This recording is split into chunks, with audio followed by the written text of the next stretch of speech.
Hi friends, welcome to friends kitchen. இன்றைக்கி நம்ம என்ன பார்க்க போகிறோன்னா கருவேப்பிலை துவையல் தாங்க பார்க்க போகிறோம். ஏற்கனவே நம்ம போட்டிருக்குறோம். இது வேறு மாதிரிங்க. இது தேங்காய் எண்ணெயில் செய்கிறது. இது சூப்பராக இருக்கும். அதுக்கு மண் சட்டியை அடுப்பில் வச்சாச்சுங்க.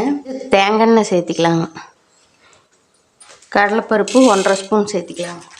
உளுந்து 1.5 ஸ்பூன் சேர்த்திக்கலாங்க. காஞ்ச மிளகா 3 சேர்த்திக்கலாங்க. கட்டி பெருங்காயம் கொஞ்சமாக சேர்த்திக்கலாங்க.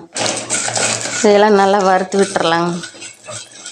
இந்த அளவுக்கு இது நல்லா வறுத்து விட்டாச்சுங்க. உளுந்து கடலைப்பருப்பெல்லாம் நல்லா பொன்னிறமாக வந்ததையும் பூண்டு ஒரு 4 பல் சேர்த்திக்கலாங்க. கருவேப்பிலை ஒரு கைப்பிடி அளவு சேர்த்திக்கலாங்க. நாட்டு சர்க்கரையோ இல்லை வெல்லமோ சேர்த்திக்கலாங்க. நான் நாட்டு சர்க்கரை 1 ஸ்பூன் சேர்த்திக்கிறேங்க. துவையலுக்கு தேவையான உப்பு சேர்த்திக்கலாங்க. புளி கொஞ்சமாக சேர்த்திக்கலாங்க.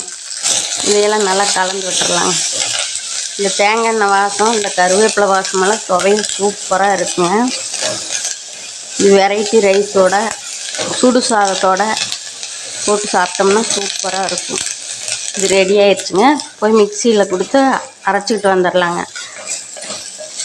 ஆறிடுச்சுங்க. இப்போ நம்ம போய் அரைச்சிக்கிட்டு வந்துடலாங்க. அம்மியில் அரைச்சா இன்னும் டேஸ்ட்டாக இருக்குங்க. வேலைக்கு போகிறவங்களுக்கு இப்போல்லாம் எங்கேங்க அம்மியில் அரைக்கிறதுக்கு டைம் இருக்குது. அதனால் மிக்சியிலேயே போட்டு ஒரு அரைச்சிடலாங்க. சூடான சாதத்தில் இந்த துவையல் போட்டு நல்லெண்ணெய் ஊற்றிக்கலாங்க. இதை நல்லா பிணைஞ்சி சாப்பிட்டா சூப்பராக இருக்குங்க. உடம்புக்கு நல்லது.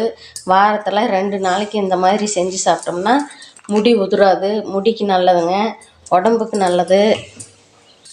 அதனால் நீங்களும் ட்ரை பண்ணிவிட்டு எப்படி இருக்குன்னு கமெண்ட்டில் சொல்லுங்கள். இந்த வீடியோ நான் பிடிச்சிருந்தா லைக் பண்ணுங்கள், ஷேர் பண்ணுங்கள், சப்ஸ்கிரைப் பண்ணுங்கள்.